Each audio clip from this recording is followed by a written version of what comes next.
The Hearts of Gold podcast is brought to you by the Grow and Share Network, produced by Thrill Media.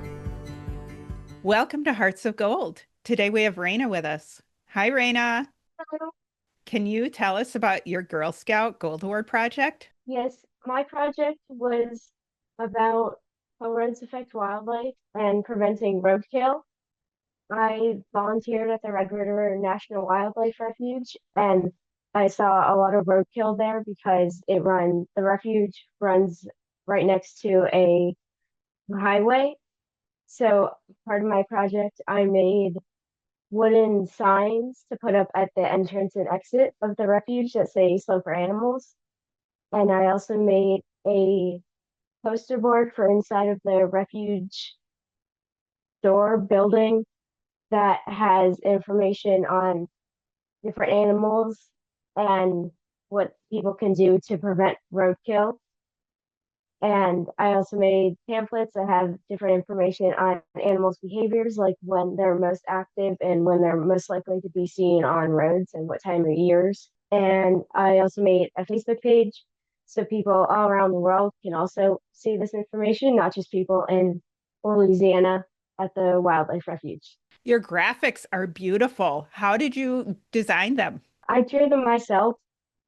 They're just little doodles that I did, and I referenced actual pictures to see how they looked, and then I colored them.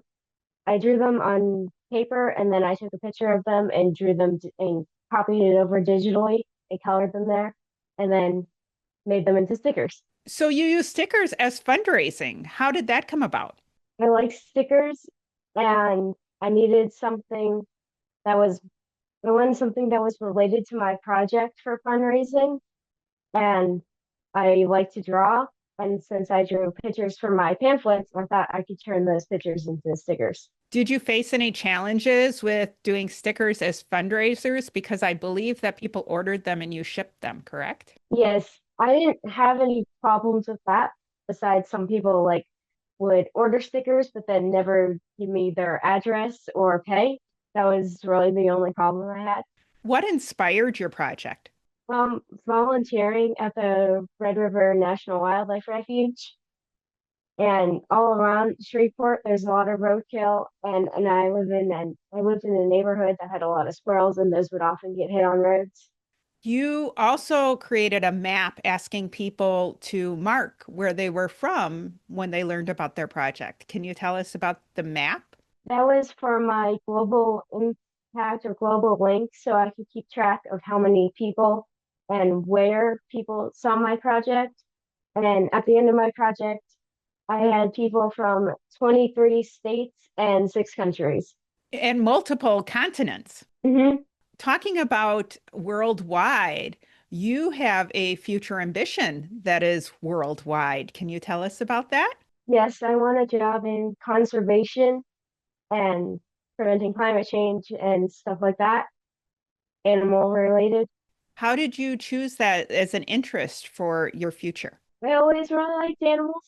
I guess I wanted a job in animals and saving animals. What was your biggest challenge during your project and how did you overcome it? I underestimated the cost of supplies for making the wooden signs, and for that, it was a lot more expensive than I thought it would be. So I did another fundraiser.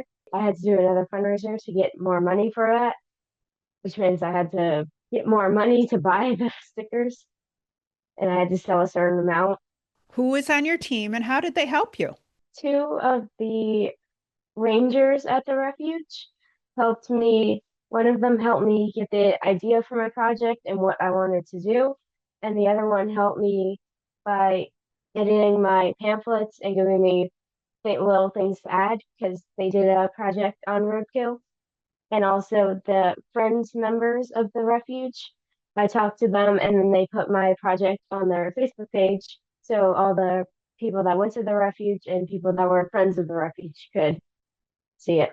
What's a favorite memory from your project? Seeing all the people that shared my project, I had a whole bunch of people that would share it and I would get like a bunch of notifications about it. What other Girl Scout activities have you done? Done a lot. For my silver award, I made a patch for Girl Scouts, and I've gone to a bunch of camps and done a bunch of things. What was your Silver Award patch theme? It was when I lived in Germany. It was called Running Around Ramstein, and it was so girls that lived in Germany and in the Ramstein area could learn more about German things. Like part of the requirements would be going to a castle or trying German food or going to all the historical sites that are around Ramstein so they can learn about their area. You have been involved in Girl Scouts in many different locations. Can you tell us more about that?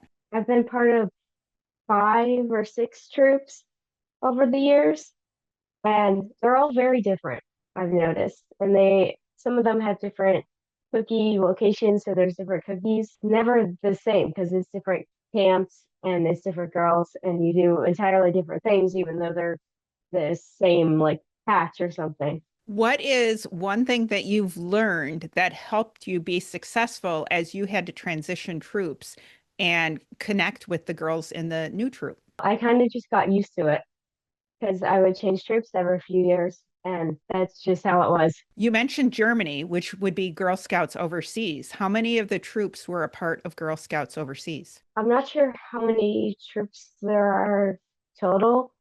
My troop was a big troop. It had cadets through ambassadors, and I think we had some juniors too. But all the troops in that area would meet at the same place, sometimes at the same time in this one building. Very cool. What other unique aspects did you have when you were in an international troop? With our cookie money, we were able to go to places that normally you wouldn't be able to. So we went to Switzerland and England with our cookie money, and we went to the Girl Scout World Lodges there, our chalet in Sweden or Switzerland, and Pax Lodge in London. And you have plans to attend the other world centers. How do you think you're going to fold that into the future? I don't know. I just hope that I can go see them because they all look really cool. And I also want to collect the pin from each of them and have the full set. Very cool. Do you have a favorite experience from Pax Lodge or the Chalet? At the Pax Lodge, they have a Harry Potter themed patch, and you go around to different filming locations around London. And we went on all the trains and to all these different places around. That sounds super cool. What else would you like to share with the audience? When putting in your proposal and getting your project approved, make sure to check up with the council and not just wait for them to respond because they might not have gotten your proposal or whatever you sent in. So if it's been too long, check and make sure they got it. Great advice. How do you make your s'mores? I like setting the marshmallow on fire and then just eating the marshmallow. Fire marshmallows are the best. Well, thank you so much for joining us today. Thank you. Make sure to click follow or subscribe so you always know when new episodes are released. Power your passion and conquer your challenges. Thank you for listening. If you'd like to be on the show to share your story with how you earned your Gold Award, reach out and send an email to growandsshare@outlook.com. Be sure to catch up on our previous shows on any of your favorite podcasting platforms, as well as view the full video versions at youtube.com/Cheryl M. Robinson. Thanks again for listening, and we'll see you next time.